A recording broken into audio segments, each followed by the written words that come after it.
வணக்கம். ஆகாஷ்வாணி புதுச்சேரி செய்திச் சுருக்கம் வாசிப்பவர் வீரமணி.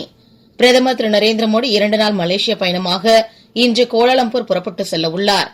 இப்பயணத்தின்போது மலேசிய அதிபர் திரு அன்வர் இப்ராஹிமை அவர் சந்தித்து இருதரப்பு பேச்சுவார்த்தை நடத்தவுள்ளார். மலேசியாவில் உள்ள இந்திய சமூகத்தினர் மற்றும் வர்த்தக தலைவர்களையும் அவர் சந்திக்க உள்ளார். மத்திய அறிவியல் மற்றும் தொழில்நுட்பத்துறை இணையமைச்சர் டாக்டர் ஜிதேந்திர சிங் ஆந்திர முதலமைச்சர் திரு சந்திரபாபு நாயுடுவுடன் இணைந்து அமராவதியில் உள்ள குவாண்டம் பள்ளத்தாக்கிற்கு இன்று அடிக்கல் நாட்ட உள்ளனர். தொடர்ந்து இருவரும் பொதுக்கூட்டத்திலும் உரையாற்ற உள்ளனர். பிரதமர் திரு நரேந்திர மோடி நேற்று 9ஆம் ஆண்டு பரீட்சா பே சர்ச்சா நிகழ்ச்சியில் தேர்வு பயத்தை போக்குவது குறித்து மாணவர்களுடன் கலந்துரையாடினார். இந்நிகழ்ச்சி புதுச்சேரி கம்பன் கலையரங்கில் உள்ளூர் மாணவர்களுக்கு திரையிடப்பட்டது.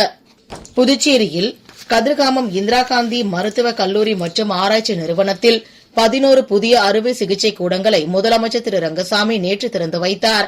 ராஜ்பவன் தொகுதிக்கு உட்பட்ட இந்திரா காந்தி அரசு பொது மருத்துவமனை மற்றும் முதுகலை படிப்பு நிறுவனத்தில் தீவிர சிகிச்சை பிரிவு அமைக்கும் பணிகளையும் முதலமைச்சர் தொடக்கி வைத்தார்.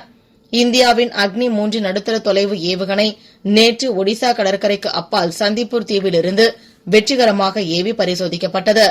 ரிசர்வ் வங்கி நேற்று வெளியிட்டுள்ள நடப்பு நிதியாண்டின் கடைசி 2 மாதங்களுக்கான பணக்கொள்கையில் ரெப்போ வட்டி விகிதம் மாற்றப்படாமல் ஏற்கனவே உள்ள அதே அளவில் 5.25% மீண்டும் அறிவிக்கப்பட்டுள்ளது.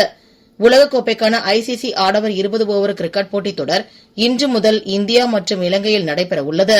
இத்தொடரில் இந்தியா பங்கேற்கும் எல்லா போட்டிகளையும் இந்தி மற்றும் ஆங்கிலத்தில் நேரடியாக ஒளிபரப்ப ஆகாஷ்வாணி ஏற்பாடு செய்துள்ளது.